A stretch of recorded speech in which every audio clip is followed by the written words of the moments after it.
The growl echoed through the thick canopy, reverberating in Riley's chest like a drumbeat. His heart hammered, as though his body was betraying him, remembering the terror that had gripped him all those years ago. He stood motionless, every instinct screaming at him to run, to leave the jungle behind. But something deeper than fear, held him in place. Curiosity? Guilt? Or perhaps the sick, twisted desire for answers. The wind stilled, and the jungle fell silent. No more birds, no more insects, just the oppressive weight of the air pressing in. The sound of his own breath seemed unnaturally loud. The growl came again, closer this time, like the sound of a massive beast dragging its body through the underbrush. It was a sound too low to be anything of this world. The jungle wasn't just silent. It was waiting. Riley didn't move for a long moment. His eyes scanned the shadows, but all he could see were the same thick trees, the same endless stretch of vines. Then, the ground beneath him trembled ever so slightly. A subtle shift, like something too large to be ignored, was making its way toward him. "God help me," he muttered under his breath, though his voice felt hollow in the vast emptiness of the jungle. He had to know. His legs felt leaden, but he forced himself to take a step forward. Another. His boots crunched on the dry leaves. Every step seemed to echo in the eerie quiet.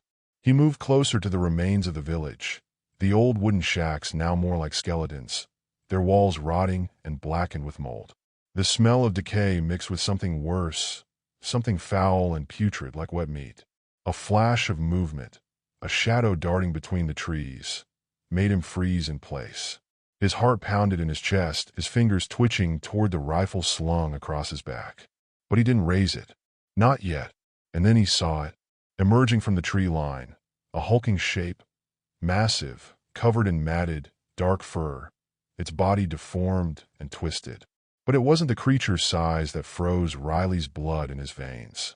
It was its face, or lack of one. Where its features should have been, there was only a smooth expanse of pale skin, a mask of something unnatural. Its mouth was wide and stretched open unnaturally, exposing rows of sharp, jagged teeth that seemed to glint in the dim light. But its eyes were the worst. They weren't eyes at all. They were hollow, empty sockets, with nothing but a deep, gaping void staring back at him. A void that seemed to reach into his very soul, dragging him into something dark and ancient. His vision blurred, and for a moment he thought he could hear whispers, voices, soft at first, then growing louder. Riley, come. He blinked rapidly, trying to shake the hallucination, but the whispers only grew stronger, and the creature's hollow gaze was unrelenting. The jungle seemed to close in around him, the trees twisting in ways that couldn't be natural. He wanted to look away, but something in the creature's gaze forced him to stay. It was as if time itself had stopped, the very fabric of the world warping and bending under the weight of the thing before him. "What the hell are you?" Riley gasped, his voice ragged, broken. The creature didn't answer. It didn't need to. The growl came again, a deep rumble from its chest. Then it stepped forward, dragging its massive body through the underbrush. With each step, the ground beneath Riley's feet seemed to tremble. The whispers turned into voices now. His name, his full name, repeated over and over, each repetition more frantic than the last. "Riley, Riley, you shouldn't have come." He shook his head violently, trying to clear the ringing in his ears, but it was no use. The creature was upon him now, towering over him, its stench overwhelming. Its pale face, if you could even call it a face, stared down at him, its empty eyes peering into his soul. It opened its mouth wide and sickeningly stretched, and out of it came a low, almost childlike croon. The voice that followed it was more terrifying than anything Riley had ever heard. Join us forever." Before he could react, the world around him seemed to twist, and the jungle grew even darker, the shadows deeper. He stumbled back, tripping over the remains of an old hut, but the creature did not move. It stood still, its mouth still open, the hollow eyes staring at him. And then it was gone. One moment it was there, towering over him, and the next it vanished into the dense foliage, as if it had never existed at all. Riley's chest heaved. He wanted to scream, to run, to do anything, but the jungle was still. The silence that followed was suffocating. His mind raced, trying to process what had just happened. The creature, the shadows, the voices. You shouldn't have come. It's too late. The whispers swirled in his ears, loud now, as though the jungle itself was speaking to him. He could feel the weight of the forest closing in. There was something wrong here, something ancient that had been awake far too long, something that had been watching and waiting for the right moment to strike. A flicker of movement caught his eye again, not in front of him, but behind, in the corner of his vision. Riley spun around, his gun raised instinctively, but there was nothing there. Nothing but the oppressive darkness and the rustle of leaves in the wind. The air felt charged, as if something massive was shifting in the trees, just out of sight. And then, from the far distance, came another growl. This one louder, closer.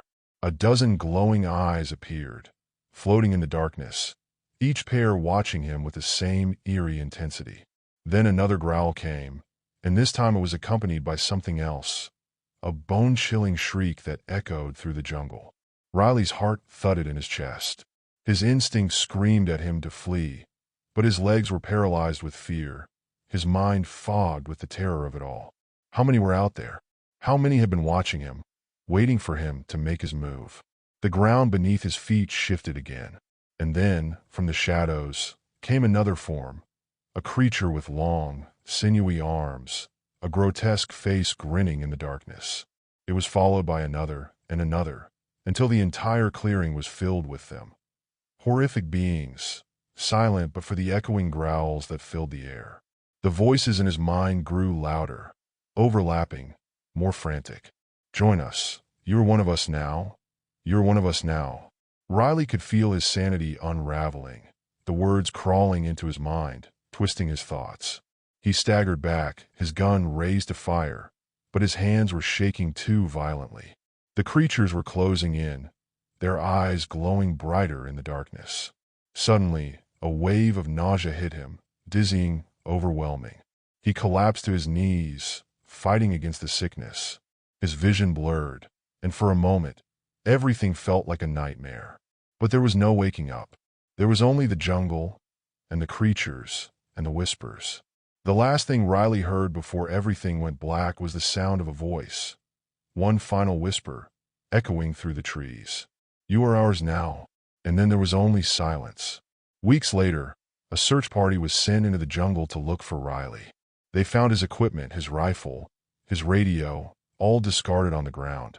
But there was no trace of him, not even a footprint. The jungle had claimed another soul. And in the distance, deep in the heart of the forest, something watched. Something waited.